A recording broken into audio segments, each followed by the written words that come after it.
नमस्कार। आप सभी का मेरे चैनल पे स्वागत है। आज आपको खाद्य सुरक्षा से संबंधित एक नया आदेश कल ही जारी हुआ है, इसके बारे में मैं बताना चाहता हूँ। तो पूरा वीडियो ध्यान से देखना है और समझ में नहीं आए तो कमेंट ज़रूर करना। कमेंट करोगे तभी मेरे को मालूम पड़ेगा कि आपको क्या चीज़ समझ में नहीं आई है। लेटर क्या आया है उसके बारे में मैं आपको पढ़ के बता देता हूँ।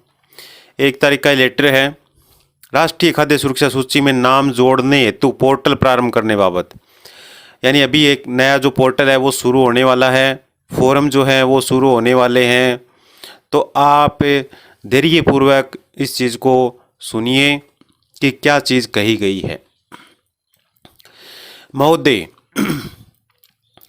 उपरोक्त विषयांतर्गत लेख है कि माननीय मुख्यमंत्री महोदय द्वारा प्रस्तुत बजट घोषणा पत्र 2022-23 खाद्य सुरक्षा अधिनियम के अंतर्गत गेहूं प्राप्त करने के से कुछ स्थानों पर वास्तविक रूप से जरूरतमंद अल्प आय वर्ग के परिवार वंचित हैं।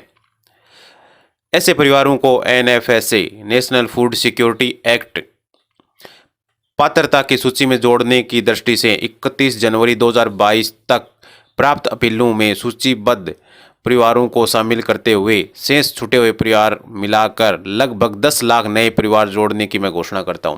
यानी 31 जनवरी 2022 तक के जितने भी फॉर्म आवेदित अप्लाई हो चुके थे या 31 जनवरी 2022 तक के जो मैटर हैं उसमें भी 10 लाख के नए परिवार जो खाद्य सुरक्षा में जुड़ने वाले थे, जो ज़रूरतमंद हैं या कम आय वाले हैं, तो उनको जोड़ने की घोषणा की गई है। अतः यानी ये पत्र लिखा गया है किसको? देखिए, आयुक्त एवं विशिष्ट शासन सचिव सूचना प्रौद्योगिकी संचार विभाग IIT भवन जयपुर, यानी IIT वालों को पत्र लिखा गया है ये कि अब जो प्रक्रिया है उसको शुरू करनी है।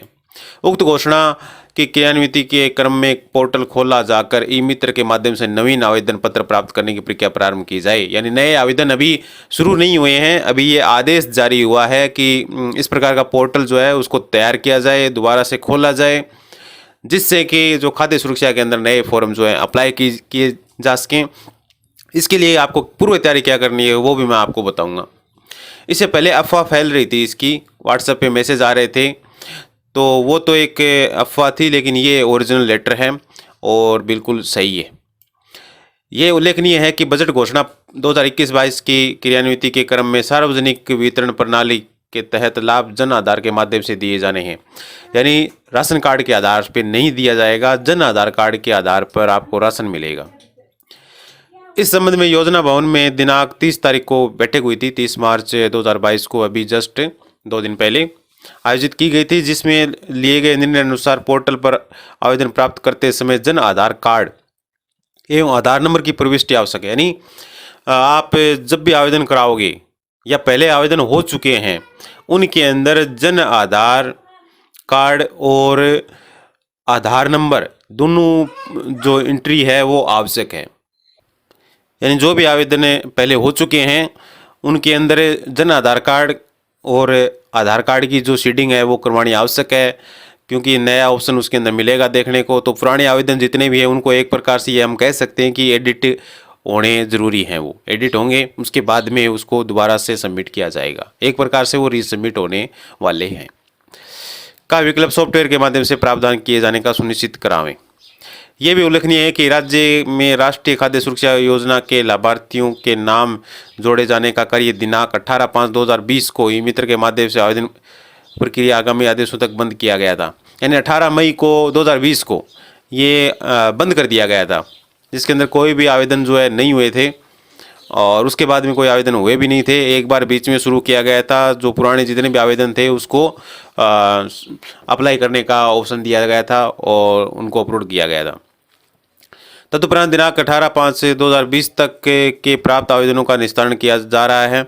अतः लंबित प्रार्थना पत्रों में स्वीकृत योग्य प्रार्थना पत्रों को भी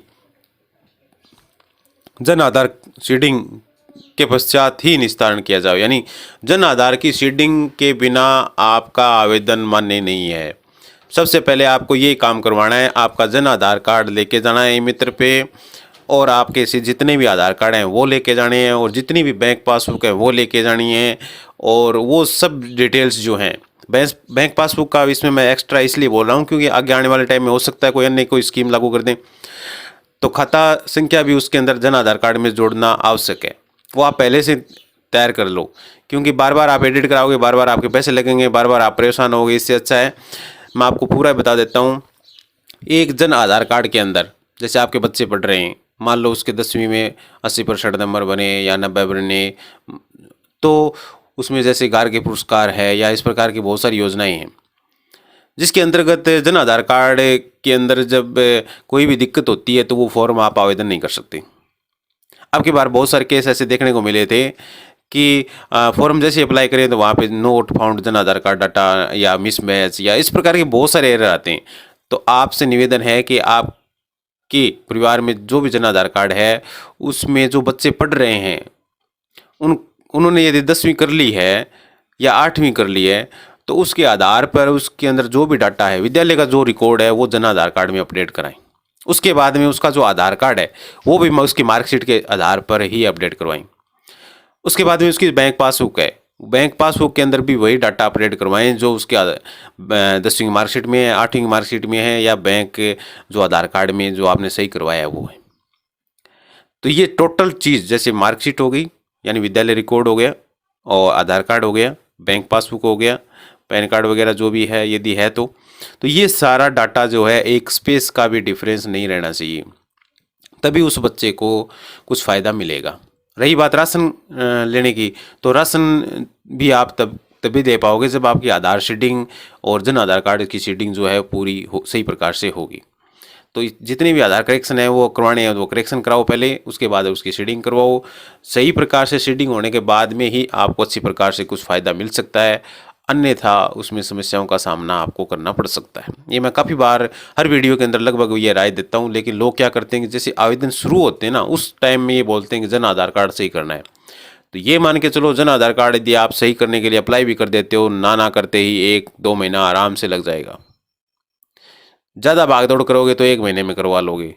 तो इससे अच्छा अभी से करवा लो, जब तक आवेदन शुरू होंगे तो उससे पहले पहले आपका जन आधार कार्ड जो है अच्छी प्रकार से सही हो जाएगा। और दूसरी बात एक और भी बता देता हूँ कि अभी जन आधार कार्ड संशोधन से संबंधित एक नया नियम आ चुका है, वो भी मैं वीडियो पे डाल दूंगा चैनल पे, उसको भी देखने ला।